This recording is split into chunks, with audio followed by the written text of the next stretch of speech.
નમસ્કાર વિદ્યાર્થી મિત્રો, વેટ ડિજિટલ એજ્યુકેશનમાં આપ સર્વે મિત્રોનું હાર્દિક સ્વાગત છે. વિદ્યાર્થી મિત્રો, આજે આપણે જોવાના છીએ ધોરણ 12 વિષય આપણો ભૂગોળ છે, જેનો પાઠ 2 માનવ વસ્તી એના વિશે માહિતી આપણે લેવાની છે. તો ખાસ ચેનલમાં નવા હોય તો ચેનલ સબસ્ક્રાઈબ કરી દેજો. અને હા, આપણો જે રૂટીન છે એ કે સરસ મજાની એક કોમેન્ટ આપી દો, રેડી, તમને જે ગમતી હોય. હવે જો ખાસ મિત્રો જે વિદ્યાર્થી ચેનલ સબસ્ક્રાઈબ કરી દીધી છે એને તો ઇસ્યુ નથી, પણ જો ન કરવી તો કરી દેજો, કેમ કે આવી રીતના તમને દરેક વિષય છે એની માહિતી મળશે. ઇતિહાસ છે, ભૂગોળ છે, સમાજશાસ્ત્ર છે, ઇકોનોમિક્સ છે, ગુજરાતી છે, તો આ બધા વિષય છે અને એના વિડીયો પણ મુકાયેલા છે, ફ્રીમાં તમે જોઈ શકશો. હવે એ બધા તમને ચેનલમાંથી તો શક્યતા બહુ ઓછી છે મળવાની, તો ક્યાંથી મળશે? તો એક કામ કરવાનું, તમારે એપ્લિકેશન આપણી ડાઉનલોડ કરી લેવાની. શું કરવાનું? એપ્લિકેશન કઈ? તો કે વેટ ડિજિટલ એજ્યુકેશન. પ્લે સ્ટોરમાં સર્ચ કરશો એટલે આપણું નામ છે જ છે અને લોગો આવશે, તમારે એને ઇન્સ્ટોલ કરી દેવાનું. હા, જેમાં 5 લાખ પ્લસ ડાઉનલોડર છે. રેડી? તમે જ્યારે નેક્સ્ટ ડાઉનલોડ કરતા હોય ત્યારે વધી પણ જાય. રેડી ને? હા, અથવા તો આંકડો મોટો થાય પછી બદલે ચેન્જ થાય, એટલે એવું બને. ચાલો, નેક્સ્ટ આવું પેજ આવશે. જેવું ડાઉનલોડ કરીને ઓપન કરશો એટલે પેજ આવશે. અહીંયા તમારે તમારો મોબાઈલ નંબર નાખીને સેન્ડ ઓટીપી કરવાનું. ઓટીપી કરશો એટલે 4 આંકડાનો ઓટીપી આવશે. એ તમે નાખી દેશો એટલે તમે લોગિન થઈ જશો. ચાલો, લોગિન થઈ ગયા પછી તમને આવું કંઈક પેજ આવશે. જો હવે ફોટો ફરશે એટલે એમાં બહુ ના પડતા, સાહેબ આ ફોટો તો નથી, ફોટો બદલાય છે. હવે તમારે જવાનું પેઇડ કોર્સમાં. ક્યાં જવાનું? પેઇડ કોર્સમાં. ત્યાં તમને ધોરણ 12નું એક ફોલ્ડર હશે. ત્યાં તમે ધોરણ 12માં જશો ને તો ત્યાં તમને દરેક વિષયની પીડીએફ મળશે. જે ઘણા કહેતા ને પીડીએફ, તો એ બધું ત્યાંથી મળી જશે. રેડી? પછી બાજુમાં જશું. હા, પીડીએફ ખાલી નહીં મળે, એ ન જતા, પણ સાથે સાથે જે બોર્ડના આઈએમપી પેપરોનું સોલ્યુશન, એ પછી આઈએમપી બીજા પરીક્ષાઓના પેપરોનું સોલ્યુશન બધું હશે. સમયાંતર બધું એમાં આવશે. રેડી? અત્યારે અમુક વસ્તુ જે કામની હશે બધી હશે, પરીક્ષા સમય પેપરોનું એ બધું પણ આવશે. બાજુમાં જશો 3 થી 12ના વિડીયોનું, એટલે આવું કંઈક ખુલશે. એમાં તમે સ્ક્રોલ કરશો એટલે અહીંયા કંઈક આવું આવશે, ધોરણ 12. એની પર ક્લિક કરશો એટલે બધા જ વિષયો ખુલી જશે ધોરણ 12ના. હે ને? એમાંથી તમારે જે વિષય જોવા હોય એ વિષય પર ક્લિક કરશો. રેડી? જેમ કે ભૂગોળ છે, એની પર ક્લિક કરો એટલે તમને પાઠનું લિસ્ટ આવશે. એમાં પાઠ 2 ઉપર ક્લિક કરશો એટલે પાઠના 2ના તમામ વિડીયો જોઈ શકશો. તમને એમ થાય સમાજશાસ્ત્રમાં જોવું છે તો ત્યાંથી પણ તમે ક્લિક કરશો, સમાજશાસ્ત્રના બધા વિડીયો જોઈ શકશો. રેડી? યુટ્યુબમાં તમને લાઇનમાં નહીં મળે, પણ એપ્લિકેશનમાં તમને લાઇન ટુ લાઇન બધા મળી જશે. રેડી? તો ચાલો, ખબર પડી ગઈ ને? હા, શા માટે જણાવવું પડે મિત્રો કે ઘણા વિદ્યાર્થીને સતત કોમેન્ટ હોય, સર મને આગળનો ભાગ મોકલો, સર મને આ ભાગ મોકલો. તો બધું હું મિત્રો તમને આપણે 6.25 લાખની આસપાસ યુટ્યુબમાં આપણા સબસ્ક્રાઈબર છે અને 6.25 ઉપર છે એ આપણે એપ્લિકેશનમાં ડાઉનલોડર છે. એટલે 12.5 લાખ વિદ્યાર્થીઓ આપણી સાથે જોડાયેલા છે. કેટલા? 12.5 લાખ. હવે બધાના જવાબ તો હું કઈ રીતના આપી શકું? રેડી? એટલે આપણે આ થોડુંક ફિલ્ટરેશન સાથે એપ્લિકેશન મૂકી દીધી છે. ચાલો, ક્લિયર? તો હવે આપણે વાત કરીએ પાઠ 2. નામ છે માનવ વસ્તી. ચાલો, સરસ કોમેન્ટ આપી દીધી ને? યસ. ચાલો, તો પાઠ 2 છે માનવ વસ્તી. એની પ્રસ્તાવના જોઈએ તો કે માનવ સમગ્ર જીવન સૃષ્ટિમાં એક વિશિષ્ટ જીવ છે અને બધા જ પ્રકારના ભૌગોલિક અભ્યાસો તેને કેન્દ્રમાં રાખીને થાય છે. એટલે કે જે માનવ છે એ સમગ્ર જે જીવ સૃષ્ટિ છે એમાંનો એક કેવો જીવ છે? એક વિશિષ્ટ, એક અલગ પડતો જીવ છે. અને જે પણ કાંઈ સંશોધનો થતા હોય, એક્સપેરિમેન્ટ થતા હોય, એ માનવને કેન્દ્રમાં રાખે, એટલે કે માનવને ધ્યાનમાં રાખીને જ કરવામાં આવતા હોય છે. અન્ય રીતે જોઈએ તો તે બધી પ્રવૃત્તિઓમાં સાધન અને સાધ્ય બને છે. એટલે કે આમ બીજી રીતે જોવા જઈએ તો દરેક પ્રવૃત્તિઓમાં પોતે કાં સાધન હોય ને કાં પોતે સાધ્ય હોય છે. કોઈ પણ દેશ કે પ્રદેશમાં રહેતા લોકોની જીવનશૈલી અને રહેણીકહેણી પરથી આપણે તે જાણી શકીએ છીએ કે તેઓ સંસાધનોનો કેટલા પ્રમાણમાં ઉપયોગ કરે છે. એટલે કે શું કહે છે? તો કે કોઈ પણ દેશ કે પ્રદેશમાં રહેતા હોય જે પણ કાંઈ લોકો હોય, એ લોકો એની જીવનશૈલી અને એની રહેણીકહેણી કેવી છે એના આધારે આપણે એવું કહી શકાય કે આ લોકો છે જે સંસાધનો છે, હે ને, એનો ઉપયોગ છે એ કેટલા પ્રમાણમાં કરતા હોય છે. માનવ વસ્તી અને તેનું જીવન સ્તર જે તે દેશ પ્રદેશ પર્યાવરણ પર અસર કે પ્રભાવ પાડે છે. એટલે કે જે માનવ વસ્તી અને એનું જે જીવન સ્તર છે એ કોઈ પણ દેશ હોય કે પ્રદેશ હોય એની ઉપર પોતાનું અસર ઉપજાવે છે, પ્રભાવ પાડે છે. જો કે માનવ વસ્તી સાથે જોડાયેલી બાબતો, કુલ વસ્તી, વિતરણ અને માળખું એ સતત પરિવર્તનશીલ બાબત છે. એટલે કે જો માનવ વસ્તી સાથે જોડાયેલા જે પણ કંઈક બાબતો છે, એમાં કુલ વસ્તી છે, એનું વિતરણ છે, એનું માળખું છે, આ બધું કેવું થાય, સતત બદલત્યા રહેતું હોય. રેડી? સ્વાભાવિક છે કે આપણી વસ્તી છે, ભારત આઝાદ થયો ત્યારે અલગ હતી, પછી 2000માં અલગ હતી, 2001માં અલગ હતી, 2011માં અલગ છે. તો આ વસ્તી છે એ સતત શું થતી હોય છે, બદલતી રહેતી હોય છે. આથી માનવ વસ્તીનું વિતરણ અને માળખાનો અભ્યાસ ભૂગોળમાં મહત્વનો ગણાય છે. એટલે આટલા માટે છે માનવ વસ્તીનું વિતરણ અને એનો અભ્યાસ એ ભૂગોળમાં કેવો ગણાય છે, મહત્વનો ગણાતો હોય છે. ચાલો ક્લિયર?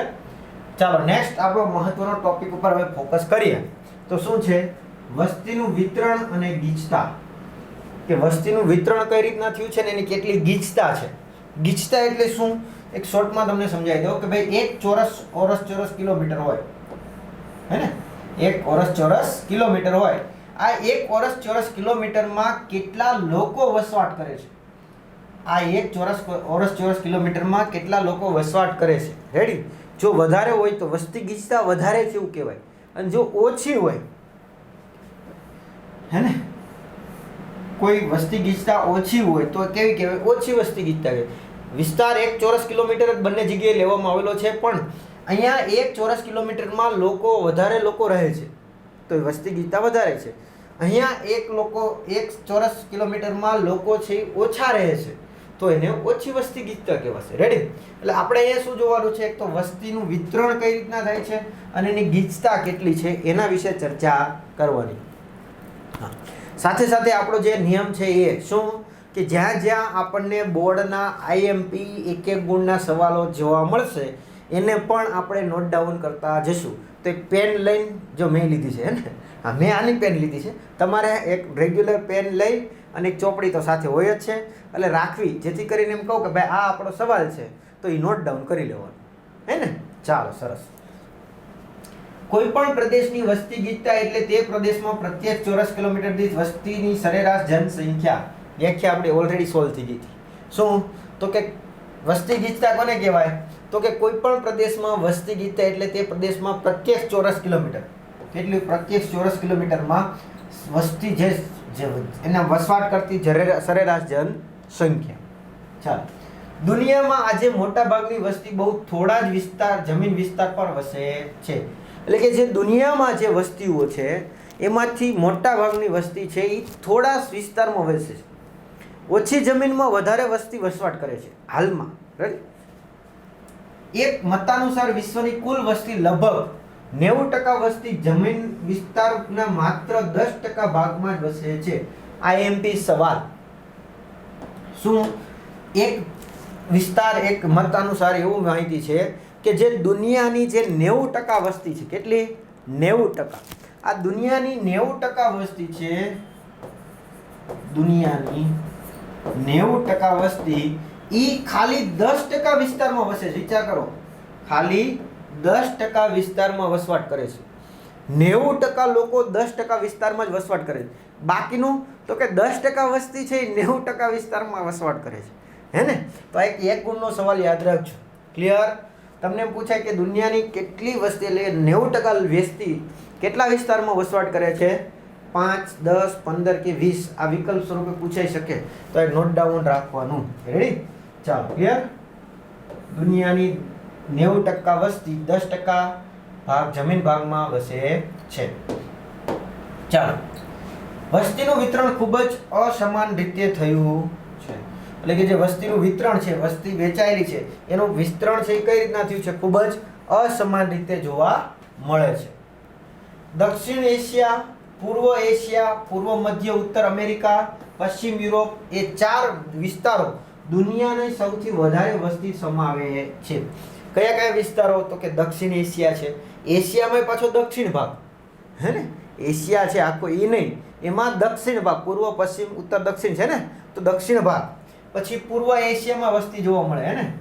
પછી પૂર્વ મધ્ય ઉત્તર અમેરિકા, દક્ષિણ એશિયા, પૂર્વ એશિયા, પૂર્વ ઉત્તર મધ્ય એશિયા અમેરિકા અને પશ્ચિમ યુરોપ. તો કે આ 4 જગ્યાએ છે વસ્તી દુનિયાની સૌથી વધારે વસ્તી વસવાટ કરે છે. હવે અહીં કયા કયા દેશોનો સમાવેશ થાય છે એ પણ આપણે આપ્યું છે. રેડી? તો જસ્ટ જાણકારી લઈ લઈએ આપણે. ચાલો, તો શું કહે છે ભાઈ? તો કે વસ્તી ગીચતા ધરાવતા 4 પ્રદેશોની વિગતો. તો અહીં આપણે વિગતો આપી દીધી છે. તો પહેલા આપણે કીધું હતું કયું? દક્ષિણ એશિયા. તો દક્ષિણ એશિયામાં કયા કયા દેશોનો સમાવેશ થાય, તો જેથી કરીને તમને ખ્યાલ આવી જાય કે ભાઈ અહીંયા સ્વાભાવિક વસ્તી વધારે હોય જ. તો એક તો ભારત છે. ભારત અત્યારે પહેલા નંબરે છે ભાઈ વસ્તીમાં. આખા દુનિયામાં સૌથી વધારે વસ્તી હોય તો ભારતમાં છે. ગણે કે સાહેબ એવું કેમ? તો મિત્રો, હજી આપણે નવી વસ્તી ગણતરી હજી ચાલુ થશે. રેડી? પણ આપણે તો જૂની જ ભણવાની છે 2011ની, પણ અત્યારે હવે 2026-27ની થશે. વિચારો, ત્યારે તો ભારત પહેલા નંબરમાં જ છે. અત્યારે ભારતની અંદાજિત વસ્તી અંદાજિત 145 થી 150 કરોડની આસપાસ પહોંચી ગઈ છે. હે ને? 140, અમુક ઓફિશિયલ ડેટા 142 કહે છે, પણ 140 થી 42 કરોડ છે અત્યારે થઈ ગઈ છે. જે 2011માં 121 કરોડ હતી. કેટલી? 121 કરોડ હતી. ચાલ, આવી ગયો પાછા. દક્ષિણ એશિયામાં કોણ આવશે? ભારત આવશે, પછી બાંગ્લાદેશ આવશે, પાકિસ્તાન આવશે, મ્યાનમાર આવશે, કંબોડિયા આવશે, થાઈલેન્ડ આવશે અને શ્રીલંકા આવશે. તો આટલા દેશો છે, 7 દેશો છે, એ દક્ષિણ એશિયામાં આવશે અને ત્યાં વસ્તી વધારે છે. હે ને? આ બધામાં વધારે છે. સાહેબ કે નેપાળ તો ન આવ્યું, પણ નેપાળ ના આવે કેમ કે એમાં એટલી બધી વસ્તી છે નહીં. રેડી? ચાલો, પછી પૂર્વ એશિયામાં ચીનમાં વધારે વસ્તી છે. ખબર છે ને? પહેલા નંબરે ચીન હતું, પણ હવે આપણે ભારત પહેલા નંબરે પહોંચી ગયું છે. પછી જાપાન, કોરિયા અને ફિલિપિન્સ દ્વીપ સમૂહ જે છે એ. તો આ જગ્યા પૂર્વ એશિયા, એમાં એટલી વસ્તી વધારે છે. પછી પૂર્વ મધ્ય ઉત્તર અમેરિકા, તેમાં આવશે કેનેડા, USA, ઉત્તર પૂર્વના કેટલાક ભાગો.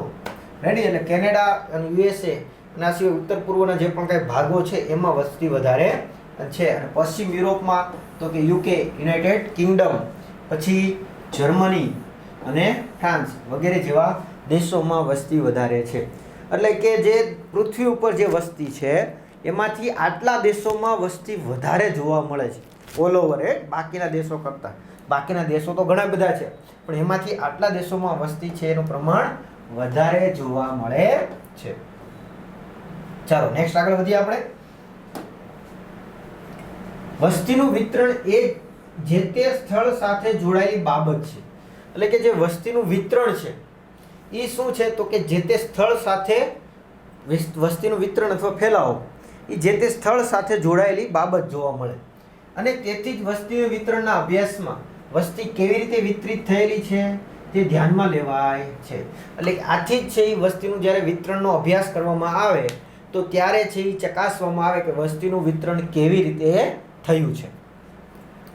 તે માપવાની સૌથી સહેલી અને સરળ પદ્ધતિ ટકાવારી છે. જો આ વસ્તીનું વિતરણ કઈ રીતના થયું છે એ માપવું હોય તો એની સરળ અને સહેલી પદ્ધતિ હોય તો કઈ છે? ટકાવારી. અને ટકાવારી તમે આગળના ધોરણમાં ભણીને આવ્યા છો, હે ને? ચાલો, અત્યારે ગણિત ભલે ન હોય પણ આગળ ધોરણ 10 સુધી તમે ભણીને આવ્યા ને ભાઈ. ચાલો, જો કોઈ દેશની વસ્તી વિતરણને સમજવું હોય તો તેના જુદા જુદા રાજ્યોમાં દેશની કેટલી વસ્તી વસે છે તે દર્શાવાય છે. એટલે કે જો આપણે કોઈ દેશની વસ્તી વિતરણ સમજવું હોય તો શું સમજવું પડે? તો કે એના જે અલગ અલગ રાજ્યો છે એમાં કેટલી વસ્તી વસે છે, કેટલી વસ્તી રહે છે દર્શાવવું પડે.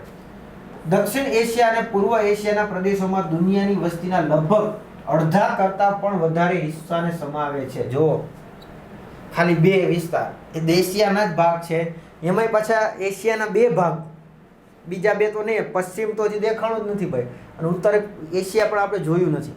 પણ એશિયાના જે 2 ભાગ છે, દક્ષિણ એશિયા અને પૂર્વ એશિયા, એ દુનિયાની લગભગ કેટલી? તો કે દુનિયાની લગભગ અડધાથી વધારે વસ્તી પોતે સમાવે છે. દક્ષિણ એશિયા અને પૂર્વ એશિયા ખાલી. રેડી? ચાલો, આજે એક અંદાજ મુજબ દુનિયાના દર 5મી વ્યક્તિ ચીનમાં વસે છે.